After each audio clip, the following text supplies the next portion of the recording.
more than 1,200 innocent people, including 46 Americans at a music festival. They committed horrific attacks of sexual violence. In many cases, these terrorists recorded their acts of barbarity and carnage, chilling, documenting the unspeakable atrocities they committed for others to see. This morning, the President and the First Lady lit a yahrzeit candle to remember all those who were massacred by Hamas in what was the deadliest day for the Jewish people since the Holocaust.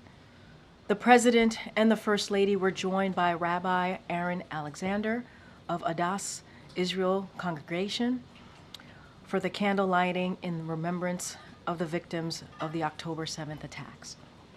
The rabbi recited, "God full of mercy," a Jewish prayer for the soul of a person who has died. It is recited during burial services and memorial services. Rabbi Alexander is a family friend of the Goldberg Poland family. Hirsch Goldberg Poland was abducted by Hamas on October 7th and held hostage for almost 11 months until he was murdered by Hamas. The President also issued a statement mourning those who were killed and recognizing the more than 250 innocents, including 12 Americans who were taken hostage.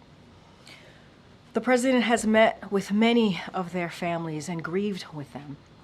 As he said this morning, they have been through hell. So many families have lost loved ones on October 7th and will never be the same. President Biden and Vice President Harris have stood strongly in support of the people of Israel, and they made clear again today they are fully committed to the safety of the Jewish people, the security of Israel, and its right to exist. As both the President and the Vice President said, we must bring the hostages home who are being held in Gaza. President Biden continues to work around the clock to try to reach a ceasefire and hostage release deal that would not only bring the hostages held by Hamas home to their families, but also end the fighting and alleviate the suffering of the Palestinian people in Gaza, many of whom have been living in hellish conditions, and enabled a much-needed surge of humanitarian aid in Gaza. As we reflect on the past year and all that has happened since October 7th, we also mourn the loss of innocent life in Gaza, where tens of thousands of Palestinians have lost their lives as a result of the conflict that Hamas terrorism has unleashed. President Biden will never stop working to end the suffering of all people, and he continues the work to build the conditions for a lasting peace in the region so that after this conflict is over, Israelis and Palestinians can live securely side by side in a lasting peace with equal measures of safety, opportunity, and dignity. Now, moving on to the Hurricane Helene. President Biden and Vice President Harris continue to use every tool available to help communities devastated by Hurricane Helene. Over the weekend, President Biden ordered another 500 active duty troops to move into western North Carolina, in addition to the 1,000 troops the president previously ordered to deploy to the state. This is on top of the more than 6,100 National Guardsmen and over 7,000 federal personnel, all working together with their state and local counterparts to help people begin their road to rebuilding. Over the last few days, the administration has contacted nearly 450 state and local officials across the region to offer further support. And to date, this administration has helped thousands of Helene survivors just jumpstart their recoveries, providing over $210 million in direct financial assistance, with more coming every day. As the president has said, when it comes to this whole of government response, we are sparing no resource here. Unfortunately, scam artists and bad faith actors and others who are putting politics over people are promoting misinformation about our efforts, including falsehoods about federal assistance. This is wrong, dangerous, and must stop immediately. Elected officials at every level and on both sides of the aisle have also called for an end to these conspiracy theories. False information following a disaster can discourage people from seeking critical assistance when they need it the most. Everyone, especially those in positions of power, must do everything they can to encourage survivors to register for assistance, not discourage them by allowing these falsehoods to fester. Finally, the president was brief yesterday and again today on the potential impacts of Hurricane Milton, which forecasts to become a Category 5 storm and make landfall Wednesday on the western coast of Florida. As with Helene, FEMA and other federal agencies are actively pre-positioning life-saving resources in advance of the storm, and earlier today the president approved Governor of Florida's request for an emergency disaster declaration, which unlocks additional federal resources to help the state respond to the storm. To everyone in the path of Milton, the time to prepare is right now. Visit ready.gov or go download the FEMA app to make a plan today. The time is right now. Please, please, please listen to local officials. It could save your life. Now, the Biden-Harris administration is committed to preventing, detecting, and responding to health emergencies globally. On September 27th, Rwanda's Ministry of Health announced an outbreak of Marburg virus disease, MVD, and the Biden-Harris administration is working closely with the government of Rwanda to end the outbreak as quickly as possible. As we have all experienced in recent years, health emergencies are a global issue we must address together. CDC assesses that the risk of the infection with this virus in the United States is low, and there are currently no confirmed MVD cases outside of Rwanda. Since learning of this outbreak, the United States has committed to making nearly $11 million available to address urgent health needs in Rwanda and surrounding countries. And although there are currently no FDA-approved vaccines or drugs against MVD, the United States also contributed investigational vaccine and therapeutic doses, which arrived in Rwanda this weekend, just 1 week after we learned of the outbreak. In addition, to keep Americans safe, we are implementing additional precautions for a small select group of travelers arriving in the United States from Rwanda, including additional health screenings. These measures will advance ongoing efforts to protect public health and reassure the traveling public that the risk of MVD spreading during air travel is minimized. And today we saw the Supreme Court decision and what it means that women in Texas could still be denied critical emergency medical care because of the state's dangerous and extreme abortion bans.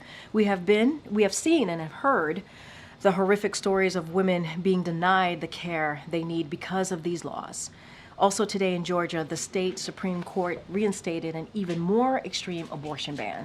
All of these laws were made possible when the former president handicapped 3 Supreme Court justices to overturn Roe v. Wade. They are creating chaos and confusion for women and doctors.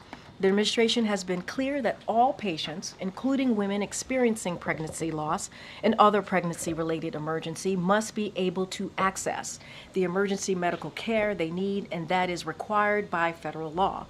The stories we hear of women being denied care they need in emergency situation is completely unacceptable. That's why the Biden-Harris administration has taken a number of important steps to make it easier for women to file complaints if they are denied this essential care and investigate and enforce federal protections under EMTALA. But our fight is not over. After the Supreme Court's order earlier this year, HHS issued a letter reminding hospitals and provider associations of their obligations under EMTALA, including providing abortion care as a necessary stabilizing treatment. We will continue to make those obligations clear. We will also continue to fight Republican elected officials' extreme agenda. And we'll continue to enforce federal law, support hospitals complying with the obligations, and defend the administration's long-standing view that women have the right to access the emergency medical care that they need. And with that, Amr, thank you for your patience, y'all. Sure. If I could just follow up on two of your toppers. Yep. First, on the abortion access rulings today. Not much is going to change with the shape of the courts immediately after November. So what other avenues can the administration pursue in the little time that you have left? As you know, when Roe v. Wade was originally overturned because of the Dobbs decision that was done more than 2 years ago, the president and the vice president took action. The president on that same day announced some executive actions that he was moving forward with, obviously with a whole of a government approach here. And so we've taken actions. We've taken this very seriously. I don't have anything to preview to you right this time at this moment, but we're going to take this very seriously, as we have for the past two years. And look, it is important. It is important for people to be very aware of what's at stake here. It is important for us to continue to voice what we're seeing here. Women being denied care and their lives being put at risk. And so we're going to continue to fight. As you know, there's EMTALA. There's other measures that the DOJ is using to protect doctors and also women who are looking for that care that they should be making about their own body themselves. And we're going to continue to call out these extreme agendas that we're seeing from the other side, from Republicans. Look, don't have anything to preview today, but it is important to call this out. It is important to say how dangerous this is and how this is a freedom that has been taken away from women. Just follow on storms. What's the confidence that FEMA's prepared to handle what could be two major disasters at the same time? And can you talk a little bit more about what they're doing specifically with Milton while they're still handling Helene? And then finally, there was a report, I believe it was NBC, just as we were coming out, that Governor DeSantis is dodging calls with Vice President Harris and President Biden. Is that an issue? Is politics starting to sink into this? I mean, that's really for the governor to speak to, right? You've heard me mention, I believe in the gaggle last week when we were heading to Florida and Georgia, we invited the governor, right, to come and survey the damaged areas with the president. Obviously, we're in Florida. We invited the governor of Florida to come. It was his decision to not attend or not be there with the president. The president has reached out around Hurricane Helene. He reached out. It is up to the governor. It is really up to the governor. We know, I can say, and I think you've heard this from the FEMA administrator. She has been able to speak with the governor. She spoke with him yesterday in regards to Milton, that hurricane coming shortly. And so we have been in touch with state and local officials in order to be able to help the people of Florida who are going to be impacted, who were impacted certainly by Helene, and we're going to continue to certainly pre-position on the ground, and we're going to support. We're going to support the communities with whatever they need, and whenever. That is our commitment. That is our commitment to the folks who are going to be impacted. So we've been in touch with state and local officials in Florida, and we're going to ensure that we meet in advance what their needs are going to be. And FEMA's on the ground supporting that. So that's important. It's up to the governor. It is up to him. We are doing our part in the Biden-Harris administration, working, obviously FEMA's work is on the ground, all hands on deck, whole of government, robust approach here. And so, again, that's for Governor DeSantis to speak to. Is it accurate that the president and vice president have made outreach efforts and they have not been answered? You've asked us, we have made outreach, and regarding certainly Hurricane Helene, and as I mentioned, the good thing is the FEMA administrator, was able to connect with the governor yesterday. I think that's important. But look, we're gonna do the work. We're gonna continue to talk to local and state officials. That is important as well. We're gonna pre-position as this Hurricane Milton, is coming towards, as it seems, towards Florida. Category 5. That's nothing to joke about. That is very, very serious. And so we're taking this serious, as the president has done many, many times when we've seen these types of storms coming our way. So we're going to do our job, do our work here. Go ahead. Thanks, Karine. We're learning that DeSantis refused to take a call from Vice President Harris specifically around Hurricane Milton. Can you just talk about that and any communication around this new hurricane? Look, that is something for the governor to speak to himself. If you have the president and you have the vice president reaching out to offer up assistance, provided to your constituents, the people who live in your state, to make sure we are doing everything that we need to do from a federal response, and we're reaching out, offering our support. That's for the governor. The governor is up to him if he wants to respond to us or not. But what we're doing is we're working with state and local officials to make sure that we are pre-positioned, to make sure that we are ready to be there for the communities that are going to be impacted. We are doing the job that is needed, that we believe is needed to protect the communities and to make sure that they have everything that is needed. You heard me talk about the declaration. We approved that for Florida. That's moving forward. And so we're taking this very, very seriously. That's for the governor to speak to. That is. Trump and some of his Republican allies have been spreading misinformation about the federal response to Hurricane Helene. So what exactly is the White House doing to combat that misinformation? And can you just talk about the impact it's already having on the ground? It's a great question. Combating misinformation and disinformation is always, always critically important. It is. You heard the laydown that I gave at the top. The reason I did that at the top is because we wanted to make clear that things are available to the public, folks who are impacted, and that misinformation, disinformation is indeed dangerous. It gets in the way in what we're trying to do here. It does. And there's been a lot of falsehoods. And let me just fact check a couple of things because it's really important.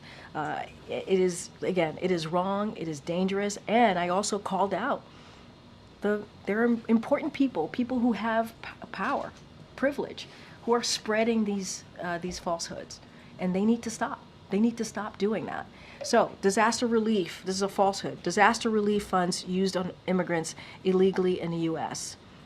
The fact is, no money is being diverted from response needs. That's the fact. Another falsehood, FEMA confiscating Helene survivor property. That's false. That is not true. The fact is, FEMA cannot seize your property or land, period. Another falsehood that's out there, FEMA will only provide $750 to disaster survivors to support their recovery. That is a falsehood. That is not true. The fact is, this is an upfront payment for urgent needs like food and medication. Many survivors will qualify for more assistance. Another falsehood, FEMA, FAA are restricting airspace in North Carolina. That is not true. That's false. The fact is there are no airspace restrictions in North Carolina. So we're going to continue to combat these. It's important to combat them. But people who have a microphone and a podium should not continue to spread this falsehood. It is dangerous. It is incredibly dangerous. Is the administration tracking that, having an impact on the ground in terms of people not seeking the aid they need? Because is that happening? But that's a concern. That is a concern. And people who need help should seek help from the federal government. There is assistance out there. I talked about hundreds of millions of dollars already being provided to impacted areas. And now we have Hurricane Milton coming. We can't have this. We cannot. This needs to stop. This needs to stop. If you care about your constituents, if you care about the people, if you care about Americans, you shouldn't do this. You shouldn't spread these falsehoods. It is dangerous. Okay. Karine, did the president get an update from President Herzog when they spoke this morning about the Iranian response? So, just a couple of things on that. And look, what you saw the president do is honor and commemorate lives that were lost, as I said at the top. And the president called President Herzog because he believed it was appropriate person for the president to call to express his condolences. It was a meaningful and important conversation. And so that's what they spoke about. It was focused on commemorating this incredibly sad day. Okay, so there was not a detailed conversation about I don't Iran. have anything beyond that. It was about offering up his condolences and what the Israeli people must be going through right now. Hamas reiterated over the weekend that they see Netanyahu as being the stumbling block to a ceasefire deal. It seemed like the president's own remarks recently in the briefing room here kind of left open the opportunity for taking that analysis away as well. Does the president feel like he needs to speak with Prime Minister Netanyahu? As the president said himself, there will be a call shortly, soon. I don't have anything to preview for you at this time. As you know, you hear us say this many, many times, they have decades-long relationship. And in those conversations that they do have, it's very honest, it's very frank, and that will continue. I don't have anything else beyond what the president stated at this podium on Friday or many times before about this particular issue. Look, we believe the best chance at getting these hostages home is through a ceasefire deal. That's what the president's directing his team to continue to work on, and that's going to be our focus. Okay. Just given the projected path and strength of Milton that you were talking about, is any consideration being given to the president perhaps skipping his trip to Germany and Angola? So the president is monitoring this very, very closely. I just talked about how he's gotten updates about the hurricane and obviously continuing to get updates on what is happening on the ground after the horrible Hurricane Helene. And so that will continue. I don't have anything to share about a change in travels or his schedule. And so certainly if that were to be, we would share that with all of you. Is that something that's been discussed at all, the possibility of What a I can say schedule is that change? we are monitoring the hurricane, Hurricane Milton. As you just heard me at the top, it's going to be a Category 5. Our job right now is to make sure we make it very, very clear to folks who are on the ground to please listen to local officials, to please be ready and take this very, very seriously. And FEMA and other federal agencies are preparing or pre-positioning on the ground to offer up assistance and to be ready for when the hurricane hits. I just don't have anything to share about any change in schedule. Just a quick question on the Middle East. Is the White House currently doing anything to actively push the Lebanon ceasefire proposal that you all announced a couple weeks ago? So look, what I can say is that look, when it comes to the proposal that you just stated, that the 21-day proposal, what we believe is ultimately, and the Israelis have said this themselves as well, is that there needs to be an agreement that allows civilians to safely return to their homes on both sides of the border over the long term. So we're going to be having regular consultations with the Israelis, with the Lebanese, and others regarding the right moment to press for such an agreement. But ultimately, that's where we need to be in order for both sides, civilians on both sides, to return home. When you say you're looking for the right moment to make a push for that proposal, are you saying that moment is not now, that you're not actively I mean, we pushing are in for that regular moment? conversations. As I said, we continue to have those discussions with Israelis and the Lebanese on this particular issue. We believe that we need this. We need to have a space. You heard me speak about this, to have some space, some diplomatic dialogue in order to get there. And so, that's what you would need, is a ceasefire in order to get there.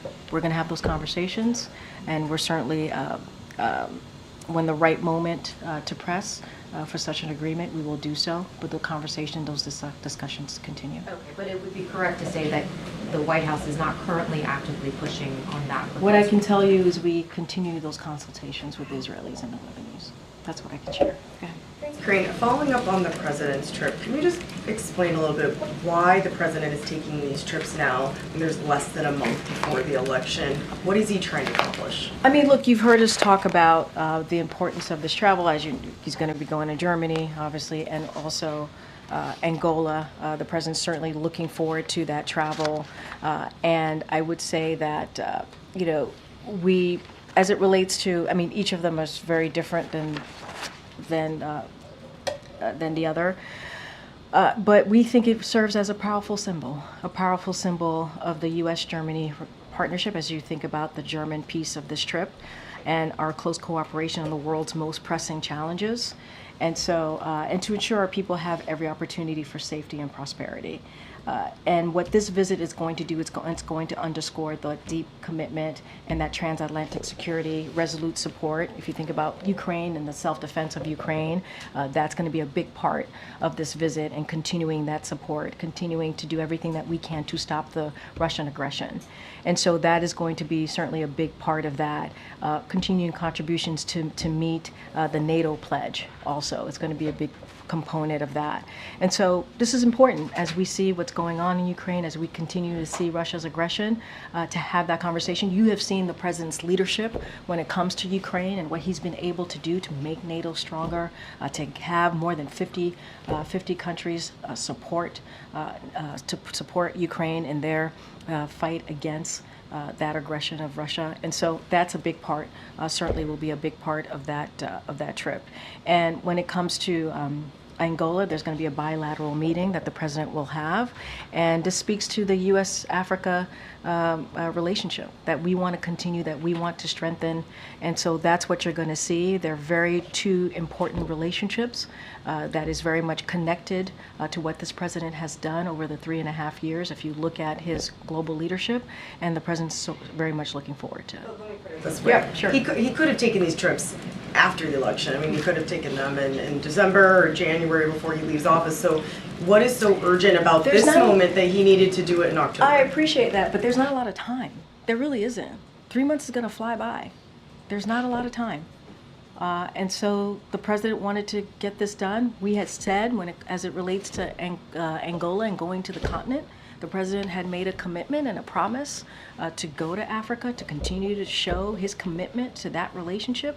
And that's what the president wanted, to keep that promise. And so 3 months is not a lot of time. And so this was the right period of time to go to get that done.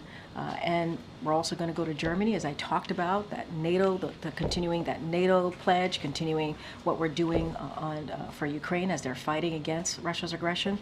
All of these things are really important to our relationships with those partners, but also to what we're trying to do on behalf of this country, on behalf of Americans.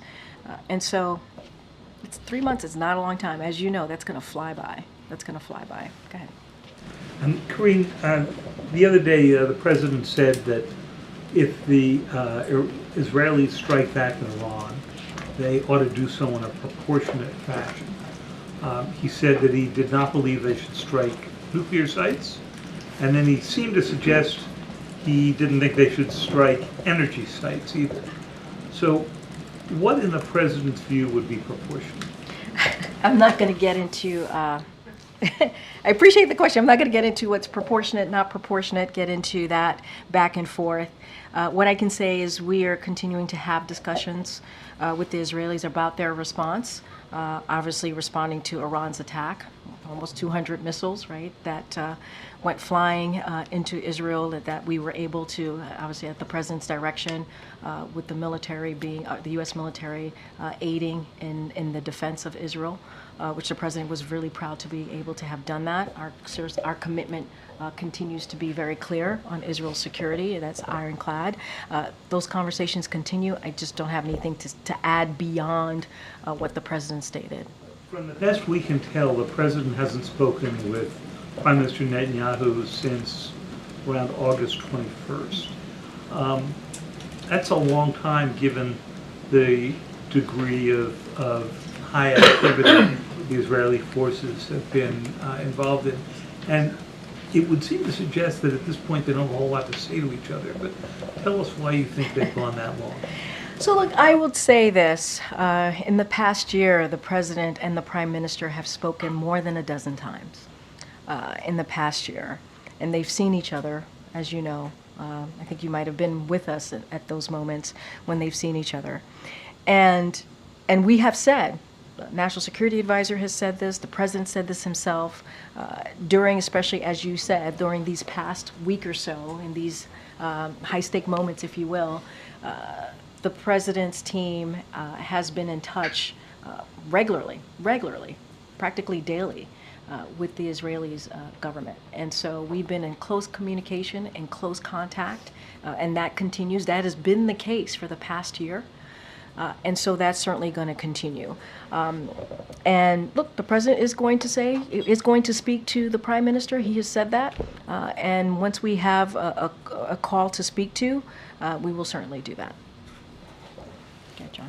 Thanks, Karine. When the president came here into the briefing room late last week, he said that he expects the election will be free and fair, but he also said, I don't know whether it will be peaceful. What can the administration do? What is the administration doing proactively to prevent that possibility of the election not being peaceful in any way, either leading up to November the 5th or in the aftermath? So look, I'm not going to get into specifics from here. I think the president was asked a question and he answered it very straightforward and very directly. And I think the president and myself and many others has spoken to what we saw on January 6th of 2021. And so obviously there's always concerns. But not only that, you know that Americans care about our democracy. They care. They care about preserving and protecting the democracy. And I think that's something this president has promised to do and will continue to do this in his remaining couple of months in this term. I'm not going to get into specifics here. I think the president, as I said, was asked a question. He answered it directly. But he also said I think this is really important, that he believes this is going to be a free and fair election. So I'm going to leave it there. I'm not going to get into details. Separately, in regards to the relationship or lack of a relationship between the governor of Florida and the leadership of this administration, does it make a coordinated response to tropical weather that much more difficult if the governor is not speaking to the vice president or to the president? So here's what I can say. We have been talking to state and local officials on the ground, and I think that's important. Over 15 local officials from communities along the likely path of the storm as we think about Hurricane Milton. And so we have FEMA on the ground. Administrator Criswell is going to be in Florida if she's not there already, assisting, guiding, providing that help. She has spoken. She spoke to the governor yesterday. And so, look, we're going to do our job. We're going to do what we need to do to make sure communities have what they need as this hurricane is coming our way. And potentially category 5.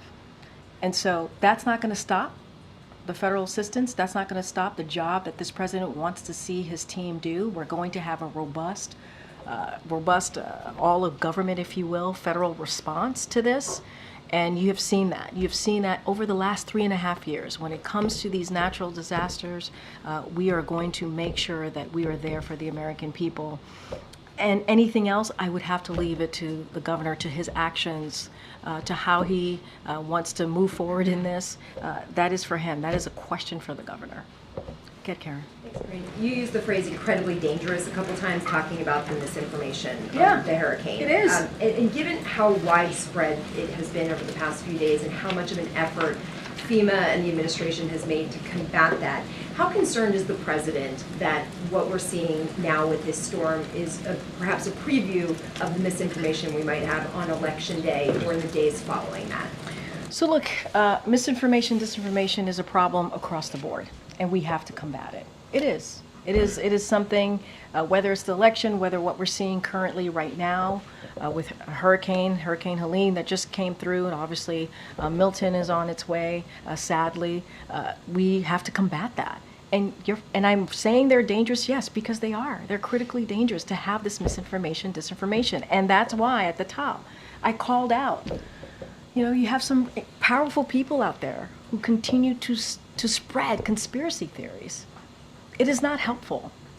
It is not helpful to what we're trying to do as we're trying to assist Americans on the ground in trying to figure out how the best way to respond, what they need, what their needs are.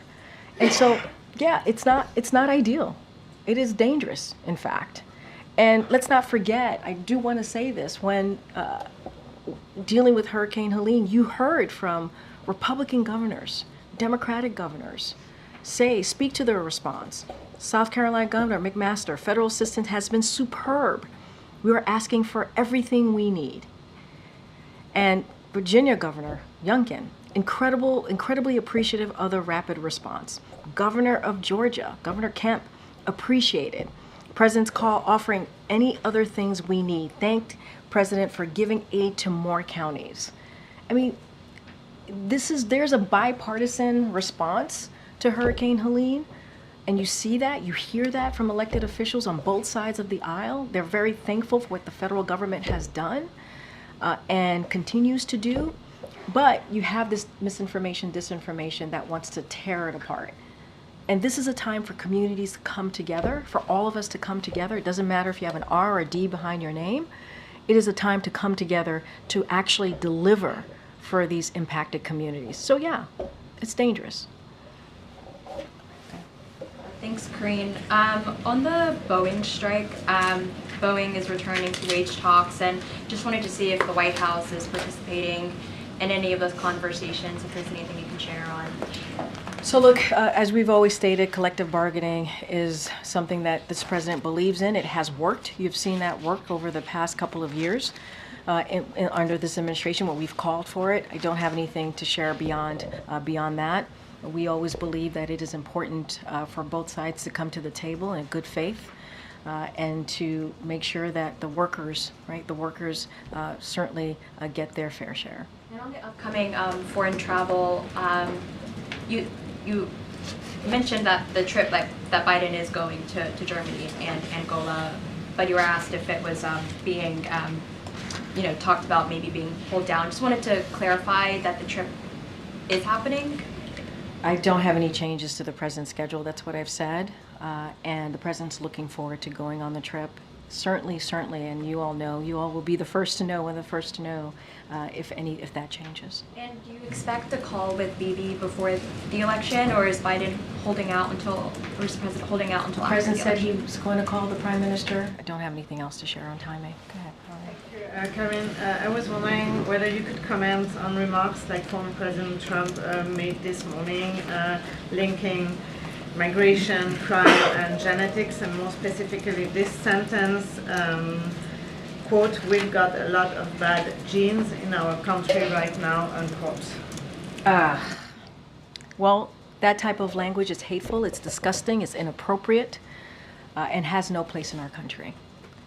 I just talked about misinformation, disinformation, and how we have seen a bipartisan response when it came to Hurricane Helene, and how we're trying to bring our country together. It is important to bring people together. And tearing people apart, tearing communities apart is dangerous. And this comes from the same vile statements that we've heard about migrants being poisoned the blood. That's disgusting. And so this president, this vice president, we're going to continue to forcefully reject this kind of vile, disturbing, hateful speech. It has no place in this country. And we have to respect the rights of all. Respect the rights of all of us coming together. That's what we want to see, not tearing communities apart, bringing it together. A few questions on China. Could you please share what message President Biden sent to President Xi on China's National Day in the past weekend? And are they planning to talk by phone very soon? What's the main purpose of this phone call, considering the upcoming government transition in the United States? So to your question on the National Day, the president certainly conveyed the same message that he has done in the past couple of years, which is congratulating the Chinese people on occasion of PRC National Day on October 1st. As it relates to a call, I just don't have anything to share with you at this time. Wrote a letter to congressional leadership asking them to add additional funding to the disaster relief effort, and I wondered if there was any more conversations behind the scenes happening to bring them back early. So, look, first, the letters focused on SBA's disaster loan program, which could soon run out of funding, and so the president wanted to alert Congress on that. That's what the letter primarily focused on. And in addition, the FEMA Disaster Relief Fund faces a shortfall at the end of the year, and so the president's letter was urging Congress to speed up and provide that funding, and that's what the president wants to see. And that's what the president was calling for. We want Congress to move appropriately, at appropriate speed to get this done. And here's the thing, in the past, Congress has been able to take quick action even when there is a recess to address urgent problems. So this is nothing new. This is nothing new at all. And so the president wanted to be very, very clear about where we are and what the needs are, and wanted to show to Congress in this letter the urgency of them acting. They need to act. Believe they should come back early? As I stated, this is not the first time Congress has been able to take action and to act on when it comes to urgent problems, urgent matter. They've been able to do that during recess. What we are going to continue to do is lay out the urgency of this getting done. We're talking about SBA disaster loan program. This is important to communities, especially communities that are impacted. Okay, in the back. Thank you. I have questions on two topics. The first one, you mentioned the Supreme Court case regarding emergencies and abortion. The administration has not done much to enforce its interpretation of that law, that hospitals have to provide abortions in medical emergencies, particularly for hospitals that patients have reported that's not happening. Can you talk about the administration's efforts to ramp up enforcement in that area in the next couple months? Yeah. So I would refer you to HHS. This is on their purview, so I would refer you to them. And on the storms that are coming, and also on Helene, Florida and Georgia both have voter registration deadlines today. Some of the states that are in the path of the storm have them upcoming. Is the administration going to ask the states to extend those deadlines, or are you doing anything to prepare for storm damage to exist around Election Day and make it difficult for people to go vote? No, understand, and I've gotten this question multiple times in variations. So look, this is why it's important to do this type of response that we're doing. We want to make sure that the communities are getting the response, they're getting the recovery from this disaster, and we want to make sure that their voices can be heard in November. So I would certainly refer you to state election officials and certainly CISA as well to speak to that specifically. I just don't have anything else to share, but this is why what we're trying to do, trying to combat this misinformation, disinformation, working closely with local and state officials to make sure these communities have what they need so that we can get them back on their feet is so critical, is so critical. As it relates to that specific question, I would have to refer you to the state. Are you seeing misinformation about the storm and voting, or just the storm What I'm response saying in is that general? misinformation, disinformation, I'm speaking to our response on the ground, right? We're trying to get funding on the ground. We're trying to make sure that people who have been affected can reach out to FEMA, can reach out to federal government asking for assistance, and that is something that's really important, and that's the misinformation, disinformation that I'm speaking to. And so what our focus is making sure that that recovery, that response is getting to communities, because we want to make sure that the communities, they're able to have their voices heard in November. Thank you. Okay. Okay. Thank you, Karine. Congratulations on the promotion. Thank you. You're not leaving us in the briefing room, are you? Unless you want me to. Do you want me to leave them? No, sure don't. All right. Okay. So the arms dealer that President Biden freed in a prisoner swap, Victor Boot, is now, according to the Wall Street Journal, selling weapons to the Houthis. Does President Biden think that is a problem? So look, a couple of things. I can't confirm that report today, I believe in the Wall Street Journal. I do want to put out a couple of facts here that is important to note. Look, securing the release of Americans who are being held hostage and wrongfully detained is a big priority, is a priority for this administration. And I would note that we have been extraordinarily successful in getting that done. It is a top priority to get these Americans, again, wrongfully detained and held hostage. And so that is something, and it's not easy. It is not an easy thing to do. It is not, there are some difficult decisions that we have to make. We've been very transparent about that, very transparent. As you're talking about Victor Boot, that was related to Brittany's release. And so even then, a year and a half ago, we were clear about decisions that have to be made on a number of occasions, and it's incredibly difficult. And we've been transparent about it. We've been very transparent.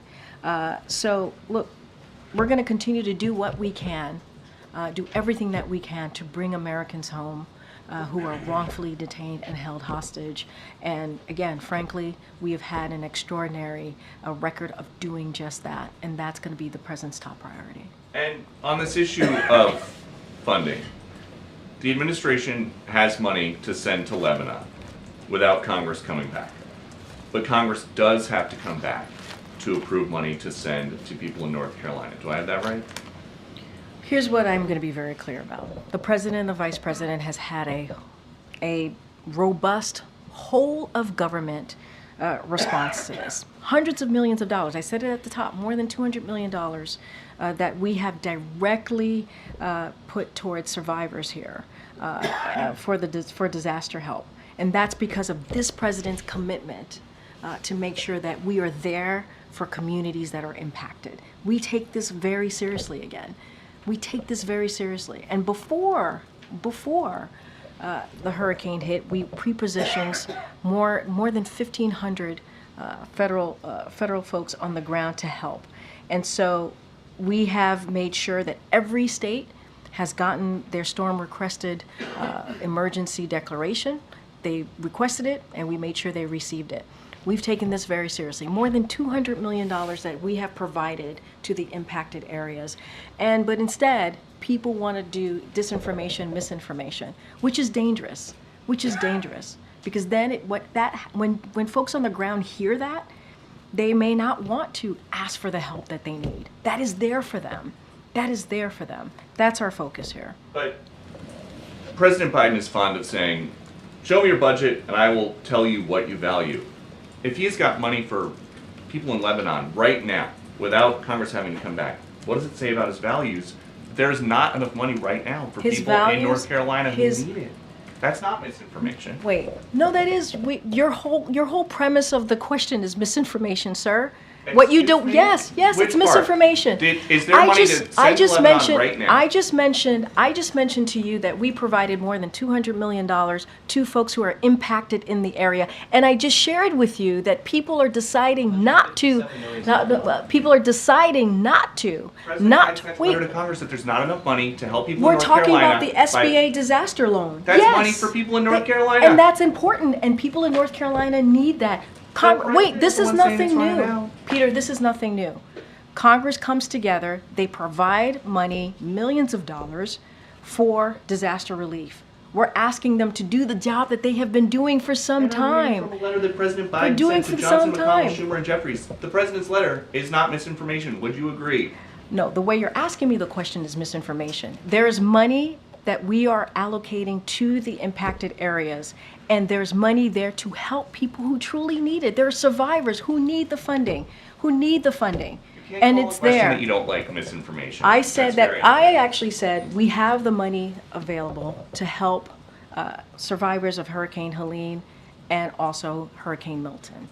Now there's going to be a shortfall, right? Because we don't know how bad Hurricane Milton is going to be.